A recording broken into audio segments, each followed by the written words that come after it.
if you've been following me for a while, you know that I love shopping secondhand. I shop on Vinted and Depop.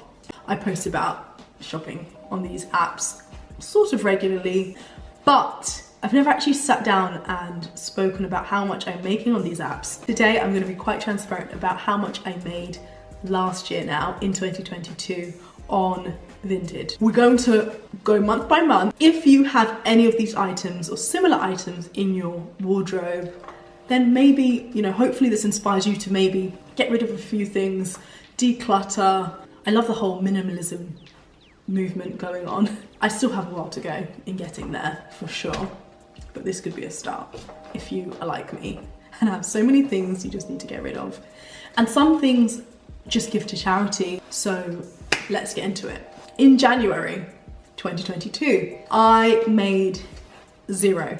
I didn't make any money. Let's move on to February. In February, I made £10, and this was selling my checkered mango blazer. £10 I sold my mango blazer for, and I was happy because it was a blazer I had in my closet for a while. I think I bought it like October 2019. Ever since I bought it, like I knew it was slightly big. Like I love oversized blazers, but you know when it's just a bit too big, and I think the fabric wasn't quite doing it for me. I think it was like so cotton that it was too flexible almost. I don't know how to explain it, but anyway, £10 for my mango blazer. I also sold a denim Liz Claiborne skirt for £9. This skirt I've had for years. So whereas I only had my mango blazer since 2019, I've had this for years. When I went to America years and years ago, I still had it, and it's just one of those more youthful items in my closet. I just don't see myself reaching for it, so sold that for £9. So my total in February was £19. In March, I sold my peach lost ink boots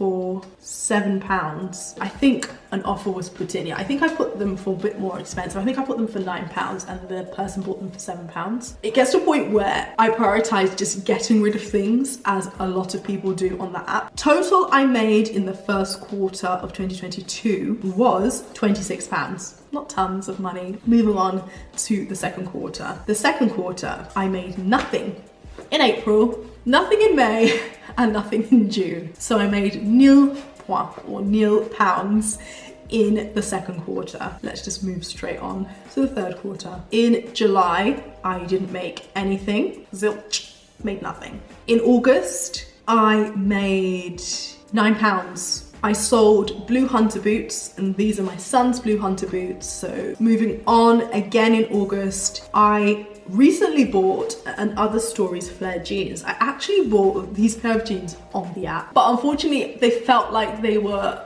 ankle swingers on me. If you've seen my TikTok, it was one of my more disappointing secondhand purchases, and why I'm probably not going to be buying jeans secondhand online again, just because I don't have the ability to try it on before buying it. So yeah, unfortunately I had to just sell it on to somebody else again, and I made £29 from it, which was great. I think I sold it for the exact same or slightly less. So in total in August I made £38. September, I sold some more of my son's shoes, so baby Vans.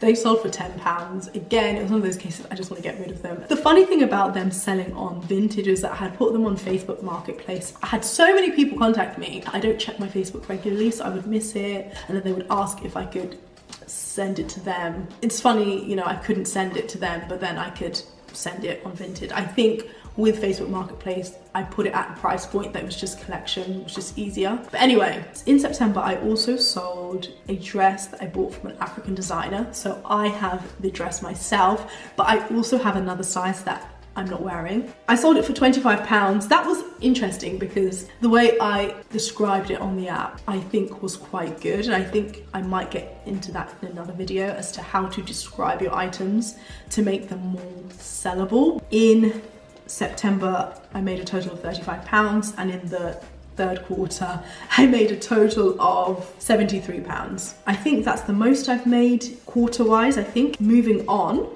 to October. In October, I sold a vintage dress. So this vintage dress, again, was a strange one because I had bought this dress from a charity shop, and I don't buy things to sell secondhand. So if I buy something secondhand, it's because I love it and I'm gonna be wearing it a lot of times.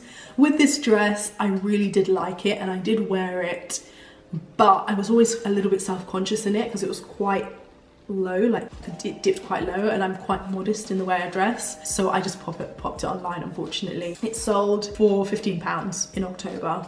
In November, I sold my And Other Stories beige top. Again, this is a very interesting one because this top I had bought on the app, I think 2021, and I did like the top and I've worn it before, but I've put on weight and it's just restrictive, and I love to be comfortable in my clothing, so I just sold it again and it sold for £10. So in November, I had someone purchase my Cavella Kurt Geiger heels. They bought them, I went to look for them, I couldn't find them anywhere. Turns out my mum had given them to a lady who sends things back to Nigeria for charity, sort of for other families. I had to apologise to the buyer and just explain, I'm really sorry, but my shoes are currently in Africa right now. And she was so nice about it. She made a joke, she was like, you know, well, at least we know they're going to be enjoying beautiful shoes in Africa. Thank God it didn't get a bad review. So that meant I was £7 short of what my final figure could have been. So it didn't alter my total that much, but I did miss out on £7. Moving on to December, the last month of the year, I sold my son's Christmas jumper. It was just way too small for him, for £4. And this jumper sold so quickly. I think this was the quickest item that sold. Less than 24 hours it was gone. I put it online and before I even went to bed it sold, or I woke up and it sold. It was so quick. So my grand total for the year 2022 was £128. Crazy, you know, an extra 100 quid for the year, not a lot of money at all. I didn't overly try in 2022, like I wasn't like, oh, I have to sell. One of the things I will be doing this year is really intentionally putting a lot more things on, really going through my descriptions. I might even put them in other places maybe. Number one, because I just need to clean out my closet. And number two, I can pocket a bit more money. If you've watched my other video, you know one of my goals this year is just to meet some of my financial goals. If you haven't subscribed, please subscribe. I would appreciate it so much. Thank you so much for watching, and I will see you in my next video. Bye guys.